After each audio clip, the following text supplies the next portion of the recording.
Road to success is through commitment and through the strength to drive through that commitment when it gets hard. And it is going to get hard and you're going to want to quit sometimes, but it'll be colored by who you are and more who you want to be. Being realistic is the most commonly traveled road to mediocrity. Why would you be realistic? What's the point of being realistic? Yeah, I'm going to do it. It's done. It's already done. The second I decide it's done, it's already done. So now we just got to wait for y'all to see. I'm motivated by fear. Fear. You know? Fear of what? Fear of fear. I hate being scared to do something.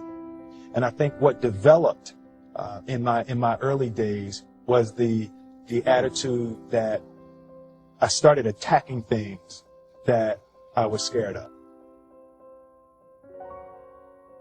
I don't want to be an icon. I want to be an idea.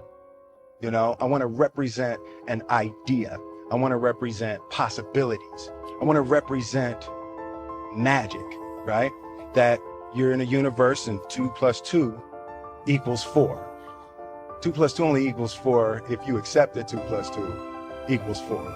2 + 2 is going to be what I want it to be, you know. And there's a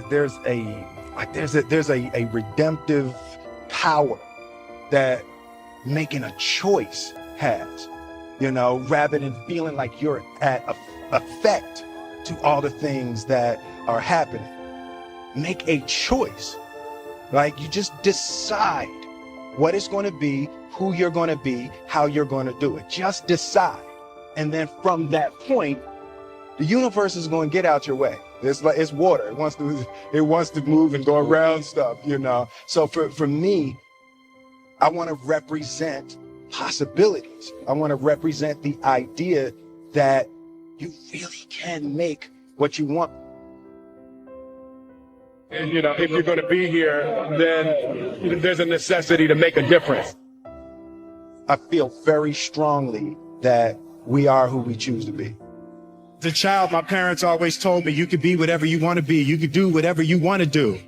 And, you know, that office, that position, the highest office on the face of the earth, it was something I heard my parents saying it, but I didn't totally believe it. Yet I went out in the world and I carried myself and I held my head high and I stood there and I looked people in their eyes and I talked to people as if I was deserving of everything that this planet has to offer.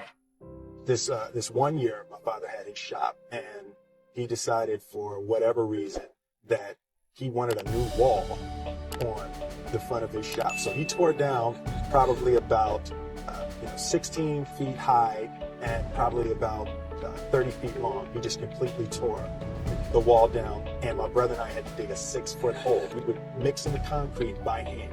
We were building this wall for a year and a half. Every day after school, we would come and mix in concrete, put it in a hole, doing it, and it was just myself and my little brother. And I remember standing back, looking at that wall, saying, there's going to be a hole here forever. A year and a half later, we laid the final brick. And my father stood back and he looked at me and my brother and said, don't y'all never tell me that you can't do something. I walked into the shop and I learned very young, you don't try to build a wall. You don't set out to build a wall. You don't say, I'm going to build the biggest, baddest, greatest wall that's ever been built. You don't start there. You say, I'm going to lay this brick as perfectly as a brick can be laid.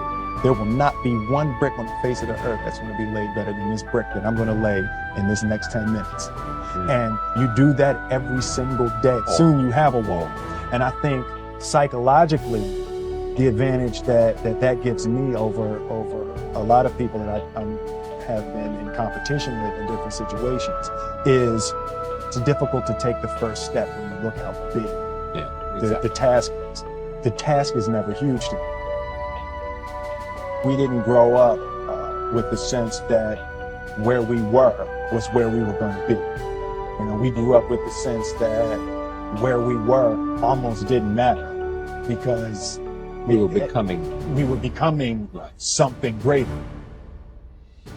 The greatest thing in my career has been the constant commitment to putting something in the world of value, not putting something in the world that makes me look hot, you know. So I think as long as you can stay focused on delivering your art and delivering yourself and delivering your energy and delivering your ideas for the world to be better. Difference between depression and joy, right?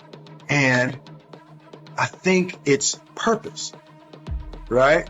It's like when you wake up in the morning and your life means something to somebody other than you, that you have a purpose. If you don't go do the things that you're going to do, people's lives will suffer. And I think that kind of purpose, that like to live in service, not to you, but to live in service to humanity, to live in service to your family, to live in service to your church, to your city, to your country, to the world. Living in service is that, I feel like that is the purest form of joy.